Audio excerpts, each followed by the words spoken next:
வாழ்வோம் வாழ வைப்போம். குரு மா அப்பன் அவர்கள் அருளாட்சியர் காதியில் இருக்கிறார். இன்னைக்கு வாய் சம்பந்தமான உபதிரங்கள் நிறைய வருது. ஈறு, பல்லு, மேலெண்ணம், நாக்கு கீழே, கரவாயு இதெல்லாம் வருது. சரி, இப்போ இறப்பயிர வாயு கூடி அப்புறம் மலைப்பயிர் வாயு கூட்டி கும்மு நாய்க்கும், பசியாகாது, கைகாலெல்லாம் சோர்ந்து போகும். அப்ப சாப்பிடாம இருந்தா எப்படி சத்து கிடைச்சு அது ரத்தம் ஊராகாது. அதனால நீங்க ஒரு சின்ன வேலை, நல்ல இயல்பா எல்லாருக்கும் பசிக்கணும், எல்லாம் பாடுபடுறாங்க. தாமதமாகி சாப்பிட்டீங்கன்னா உபதிரங்கள் வரும்.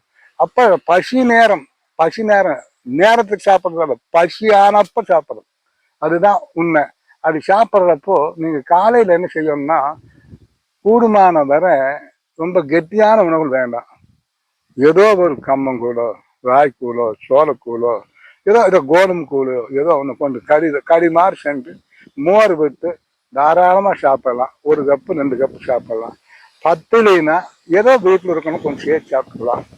எண்ணெய் பதார்த்தங்களை கூடுமான வரை காலை நேரத்தில் வேண்டாம். அது கடைப்பிடிங்க. உடல் சுத்தமாய் மன சுத்தமாய் செயல் சுத்தமாகும். நன்றி, வணக்கம்.